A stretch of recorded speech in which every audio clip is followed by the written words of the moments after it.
Hello, everyone, and welcome back to the podcast. As always, I want to thank you for watching, listening. If you're listening to the audio-only podcast on Anchor.fm, maybe Google Podcast, maybe Apple, maybe somewhere else, Spotify perhaps. I just want to say thank you.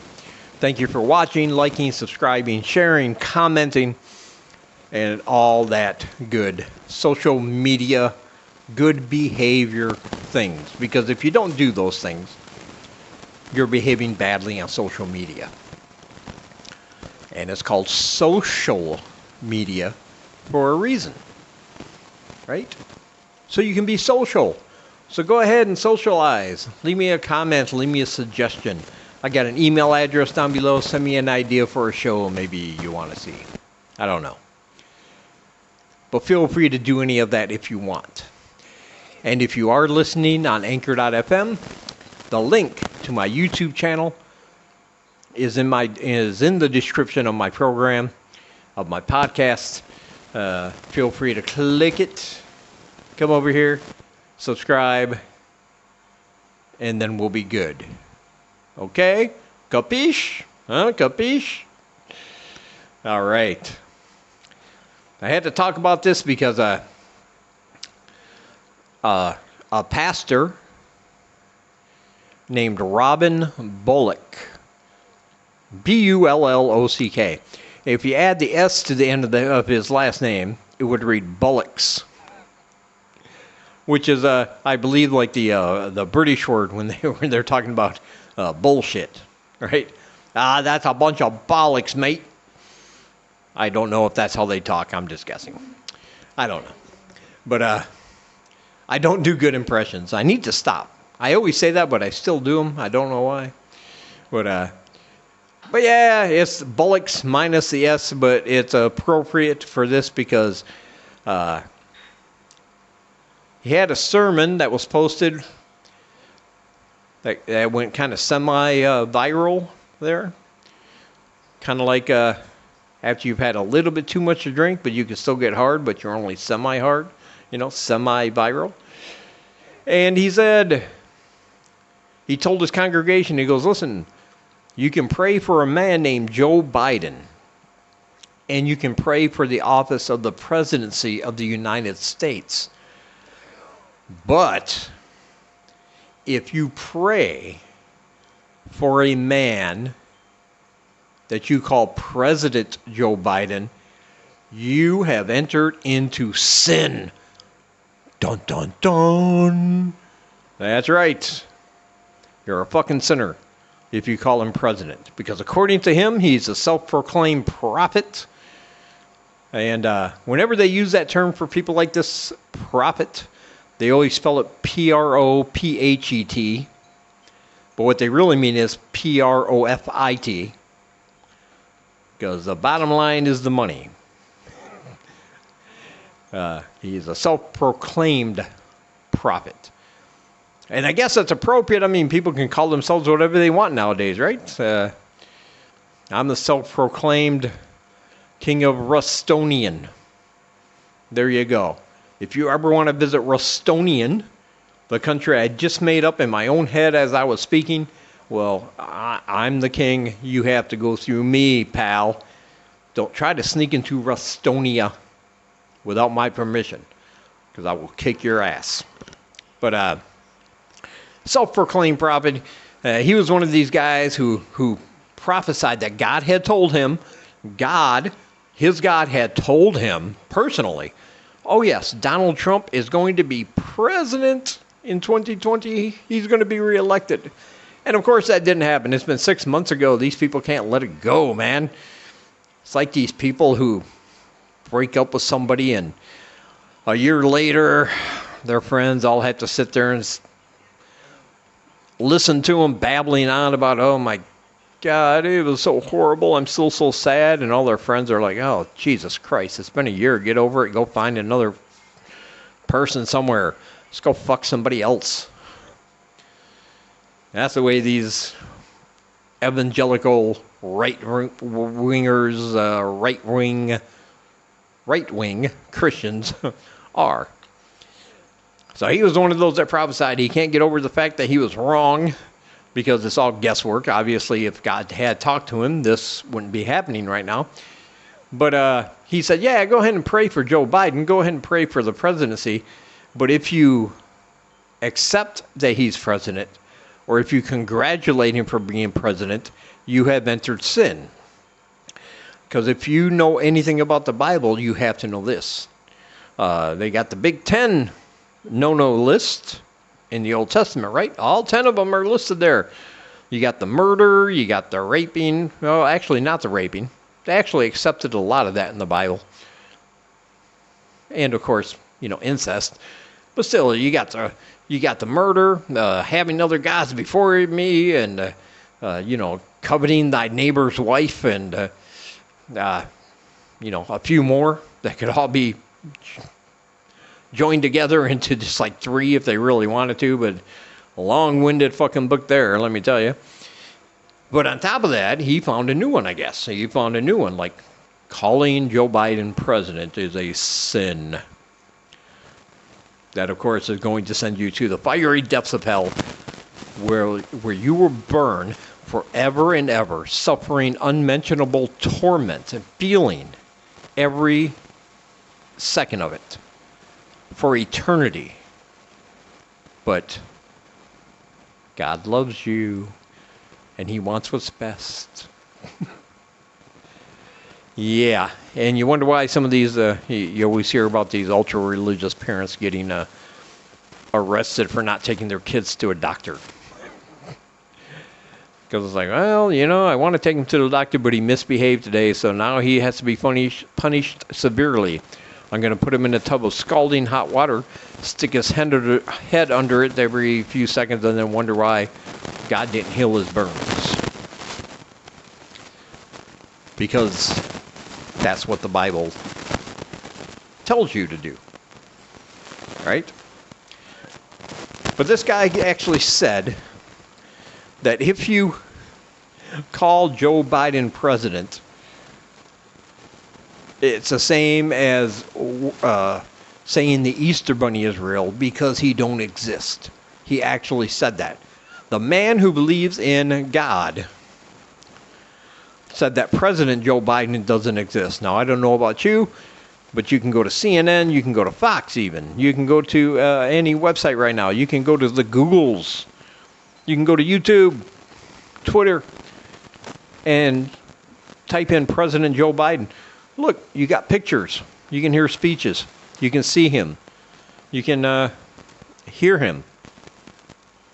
He's a physical, real being. You can't do any of that with your God.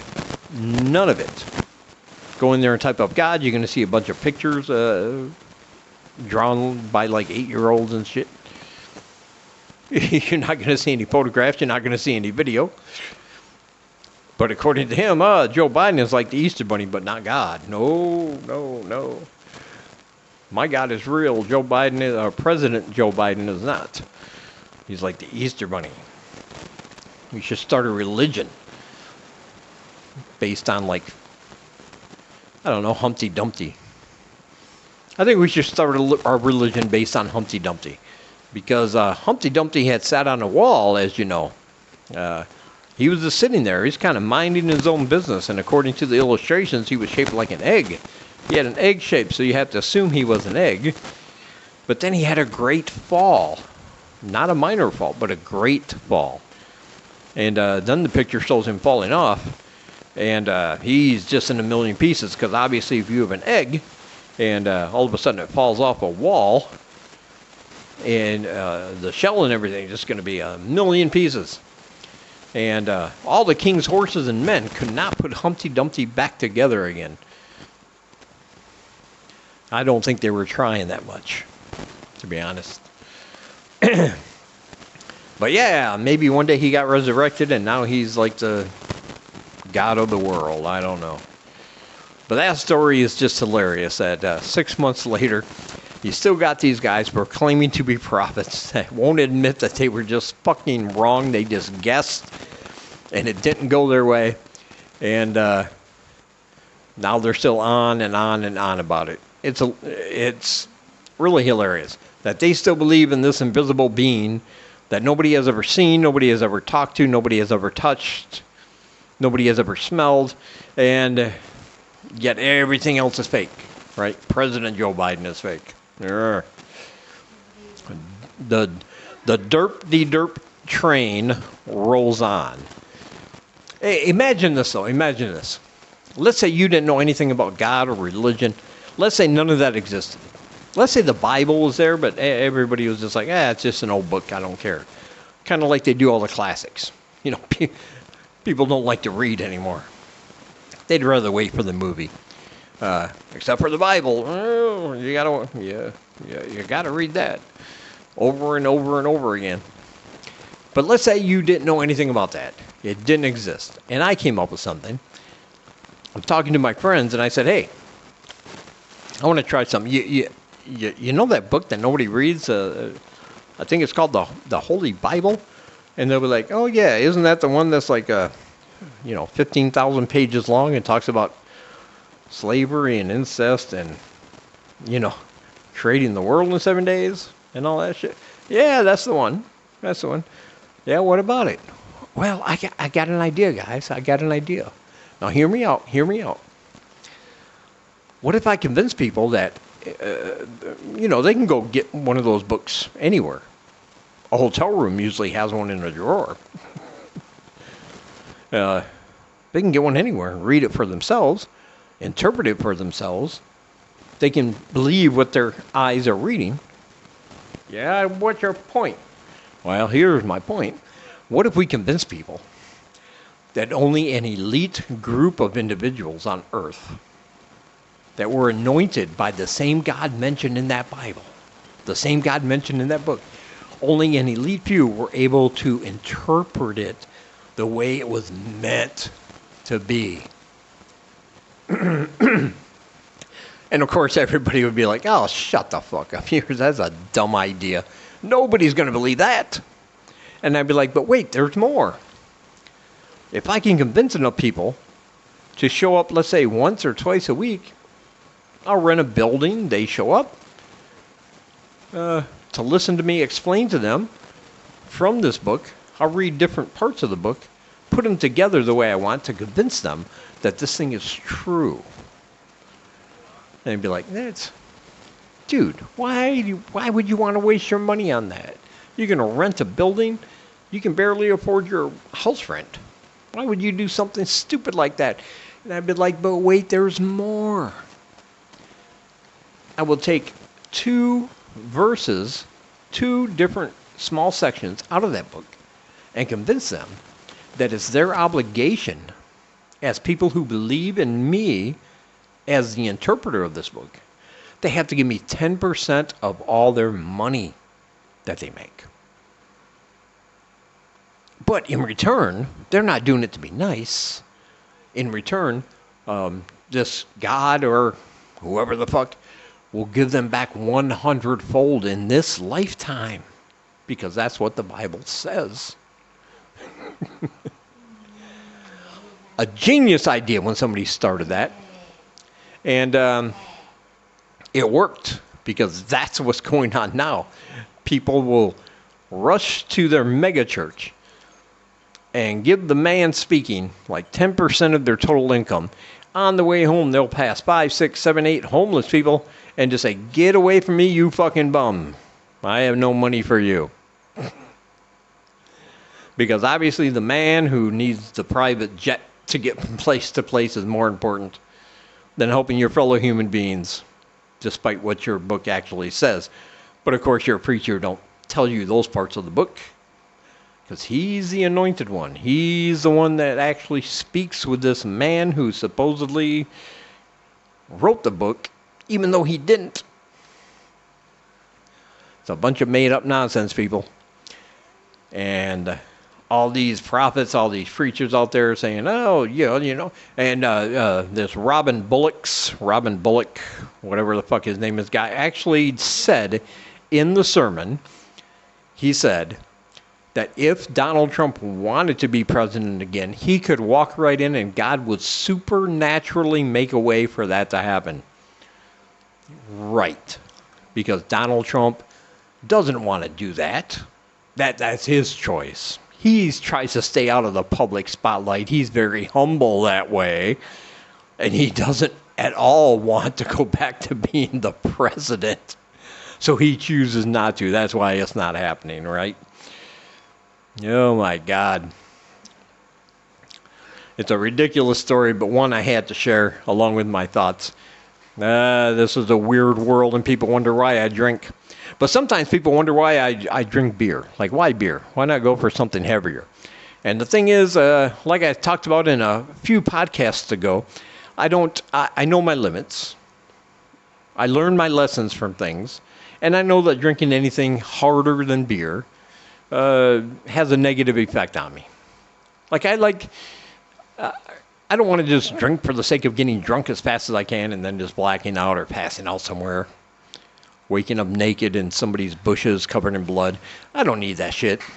You know, I learned my lesson after doing that, twice. I don't need it. But I have nothing against people who drink anything else. I think that seems to be an opinion that, oh, well, I don't drink beer, so you must not care much for me. That's not the case. I don't know who's listening, but does anybody out there drink Jägermeister? Anybody? If you do, leave a comment below. Say, I love the Jag.